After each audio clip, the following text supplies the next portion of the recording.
Delimitation ప్రకంపనలు continue అవుతూనే ఉన్నాయి. బిల్లును వ్యతిరేకించిన ఇండీ కూటమి పార్టీలపై ఎన్డీఏ కూటమి పార్టీలు ఆగ్రహాన్ని వ్యక్తం చేస్తున్నాయి.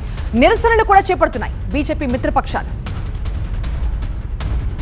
డీలిమిటేషన్ మహిళా రిజర్వేషన్ కు సంబంధించిన రాజ్యాంగ సవరణ బిల్లు వీగిపోవడంపై కాంగ్రెస్ కు వ్యతిరేకంగా దేశవ్యాప్తంగా నిరసనలు చేపడుతోంది బీజేపీ. తెలుగు రాష్ట్రాల్లో కూడా ఆందోళనలు నిర్వహిస్తోంది కమలం పార్టీ. తెలంగాణలో వారం రోజుల పాటు వినూత్న రీతిలో కాంగ్రెస్ కు వ్యతిరేకంగా ఆందోళనలకు బీజేపీ సిద్ధమైంది. ఈ నెల 23న ఆక్రోష్ యాత్ర పేరిట భారీ నిరసన చేపట్టబోతోంది కమలం పార్టీ.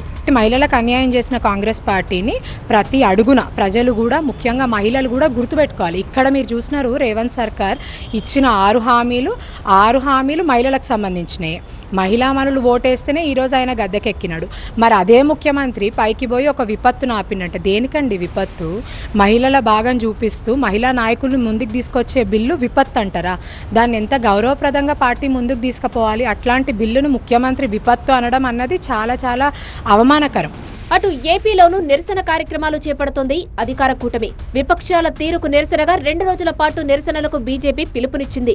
ఈ నెల 24వ తేదీన విజయవాడలో జరిగే నిరసనల్లో బీజేపీ ఏపీ అధ్యక్షుడు మాధవ్, టీడీపీ ఏపీ అధ్యక్షుడు పల్లా శ్రీనివాస్ తో పాటు మంత్రి కందుల దుర్గేష్ కూడా ఈ నిరసనలో పాల్గొంటారు. మహిళలు చట్టసభల్లోకి రాకుండా అడ్డుపడిన ఇండీ కూటమికి మహిళలు బుద్ధి చెప్పాలంటోంది బీజేపీ. దురదృష్టం ఏంటంటే రేవంత్ రెడ్డి గారు ఒక కన్ఫ్యూజన్ క్రియేట్ చేసేటువంటి ప్రయత్నం చేశారు. ఒక సెకండ్ పాత్రని రేవంత్ రెడ్డి గారి ద్వారా కాంగ్రెస్ పార్టీ ప్రయత్నం చేసింది.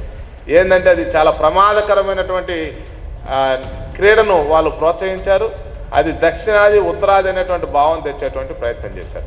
ఇక తమిళనాడు ఎన్నికల ప్రచారంలో డీలిమిటేషన్ బిల్లు అంశాన్ని ప్రస్తావించారు ఏపీ సీఎం చంద్రబాబు. విపక్షాలు ఓడించింది బీజేపీని కాదు, దేశాన్ని ఓడించారని అన్నారాయన.